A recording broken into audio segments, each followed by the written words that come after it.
Olá, queridos, a paz. Então, voltamos aqui para mais uma aula, para mais uma capacitação da Escola Bíblica Dominical, nossa revista Evangelho de Lucas. Hoje, nós vamos ver aqui as alegrias da salvação. Hoje nós vamos ver aqui o capítulo 22, verso 54 e o capítulo 23. Então, na aula de número 11, nós vimos o 22 do 1 ao 53. Hoje, do 54 em diante, até o capítulo 23 completo, Embora no texto vai estar um pouquinho diferente, mas os assuntos relacionados são esses versículos aí que eu passei para vocês, tá certo? Então, vamos lá, vamos para a nossa aula. O objetivo é reconhecer a importância da morte de Jesus. Olha só, a diferença entre a aula anterior. A aula anterior falou a respeito do mistério da cruz de Cristo, da necessidade da morte. E aqui é uma continuação, que nós vamos ver a importância da morte. Porque a morte de Jesus é o ato mais significativo da história. Olha, tem até uma frase que a revista traz aqui, que diz que o Calvário mostra como os homens podem ir longe no pecado e como Deus pode ir longe para salvá-los. Em outras palavras, não há pecado tão grande que Deus não possa perdoar. O único pecado imperdoável que a Bíblia nos narra é a blasfêmia contra o Espírito Santo, é o pecado contra o Espírito Santo, que é a negação. O que é o pecado contra o Espírito Santo? É a negação do próprio testemunho do Espírito Santo a respeito do Filho, a respeito da salvação, a respeito da redenção por meio do Senhor Jesus. Quando nós vimos no último vídeo, Jesus é preso então no Getsêmani e levado para julgamento. A sequência aqui que Jesus enfrenta de julgamentos é primeiramente perante o Sinédrio. Então aqui acabou não ficando na sequência, então aqui primeiramente perante o Sinédrio, Jesus é levado diante do sumo sacerdote, depois ele é levado aqui perante Pilatos. Pilatos, sabendo que Herodes estava na cidade, encaminha para Herodes, e sabendo que ele era galileu, volta aqui para Herodes e depois vem para Pilatos novamente. Herodes queria se divertir um pouco com Jesus, ele não conseguiu o seu intento e ele manda de volta aqui então para Pilatos. E assim então Jesus recebe a sentença, recebe o julgamento. Olha só. Gálatas capítulo 4, versos 4 e 5. Vindo, porém, a plenitude do tempo, Deus enviou seu Filho, nascido de mulher, nascido sobre a lei, para resgatar os que estavam sob a lei, a fim de que recebêssemos a adoção de filhos. Então, nós somos adotados por Deus a partir da pessoa de Jesus, que se torna o Filho de Deus. E qual é o momento, ou quais são as ações que fazem com que Jesus se torne o Filho de Deus? Veja só, Romanos capítulo 1, eu não coloquei aí, mas vamos lá. Romanos capítulo 1 e versículo 4 vai dizer assim: e foi designado Filho de Deus com poder, segundo o Espírito de Santidade, pela ressurreição dos mortos, a saber, Jesus Cristo nosso Senhor. Então veja aqui o momento em que Jesus se torna, é capacitado a ser o Filho de Deus, a ser o nosso sumo sacerdote após a sua ressurreição. Então, sua morte, obviamente, que para que ele ressuscitasse, ele deveria ser morto ali na cruz. Então, a adoção de filhos, nós somos filhos adotados de Deus por meio de Jesus. Jesus que não se envergonha de nos chamar de irmãos. Então, se nós somos irmãos de Cristo e irmãos em Cristo, logo nós somos adotados por Deus, somos reconciliados por Ele. Algumas questões sobre a salvação. Primeiro, nós somos salvos pela graça de Deus, única e exclusivamente pela graça de Deus. Paulo diz: pela graça sois salvos, isso não vem de vós, mas é um dom de Deus por meio da fé. Então a graça é o dom de Deus que é exercida em nós por meio da nossa fé. A salvação é imediata em nossas vidas, assim que aceitamos Jesus como nosso Salvador. Então não existe um processo de salvação. Quando nós aceitamos Jesus, somos salvos. Existe um processo de santificação e de permanência em Cristo. Enquanto permanecermos em Cristo, podemos ter a certeza da nossa salvação. Romanos 8,16, porque o Espírito testifica em nós que somos filhos de Deus. Então, a união do Espírito em nós testifica que nós somos seus filhos. E nós somos salvos para viver a eternidade com Deus. Então, o auge da redenção, o auge da salvação, não é algo que nós possamos receber aqui nessa vida, nessa terra, mas é algo que nós vamos receber quando nós tivermos o nosso corpo glorificado e encontrarmos realmente com o Senhor nos ares, né? Aqui no final, nós vamos ver a crucificação, a morte e o sepultamento de Jesus. Então, na página 59 aí do livrinho de vocês, página 59, no segundo parágrafo aí, nós vamos ver as 7 frases de Jesus na cruz. Né? Quando ele disse, Pai, perdoa-lhes, porque não sabem o que fazem, ou seja, Jesus intercedendo, mesmo ali na cruz, intercedendo por aqueles que os maltratavam, aqueles que escarneciam dele. Hoje estarás comigo no paraíso, quando Jesus se dirige ao ladrão na cruz. Né? Eu vou falar até um pouquinho daqui a pouco. Quando ele fala para sua mãe, né, para Maria ali junto com João, mulher, eis aí o teu filho. E fala para João, né, filho, eis aí a tua mãe. Aí a frase, por que me desamparaste?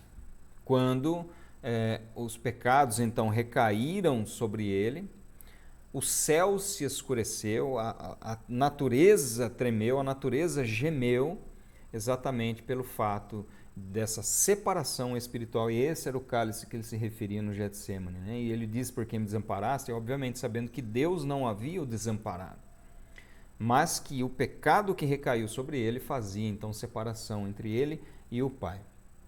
Não pelos próprios pecados, mas pelos pecados de toda a humanidade.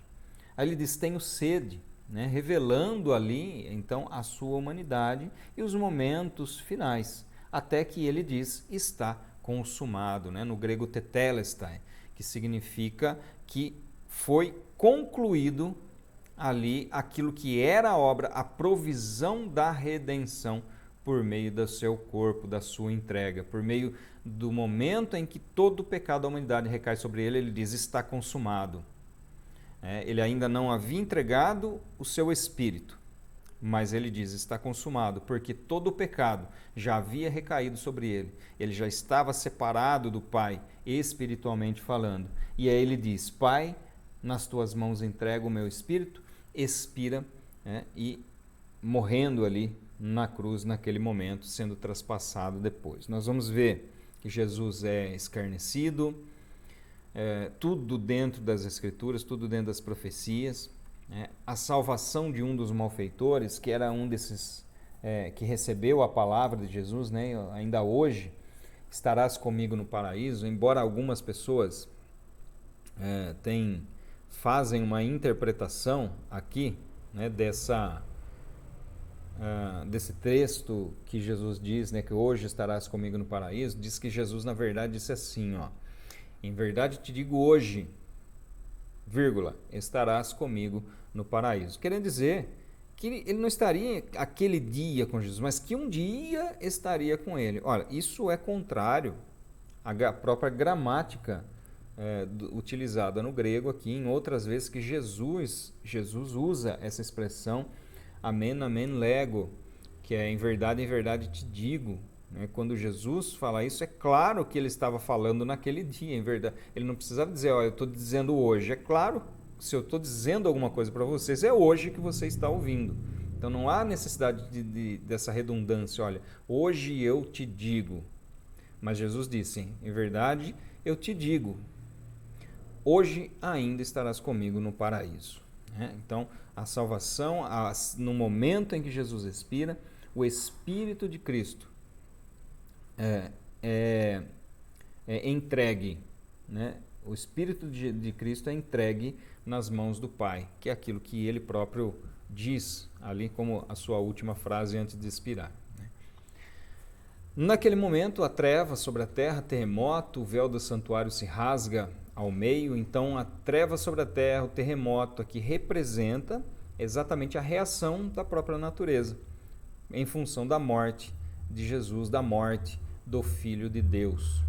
E o véu se rasgando, o véu do santuário se rasgando ao meio, o véu que representava a separação entre o lugar santo e o lugar santíssimo. O lugar santíssimo, local da habitação de Deus, representando ali que não havia mais barreira, que não havia mais empecilho para que o homem pudesse chegar até Deus. O local onde antes apenas o sumo sacerdote entrava uma vez ao ano, a partir de agora seria de livre acesso para todos aqueles que desejassem alcançar a salvação e estar ali na presença de Deus. Um dos evangelhos, eu vou só apenas citar, porque vai que algum aluno pergunta e você já não é pego desprevenido. Em um dos evangelhos diz que foram vistos, no momento do terremoto, sepulcros se abriram e algumas pessoas ressuscitaram. E quem são essas pessoas que ressuscitaram? Olha, eu tenho um outro vídeo que eu gravei falando a respeito exatamente disso.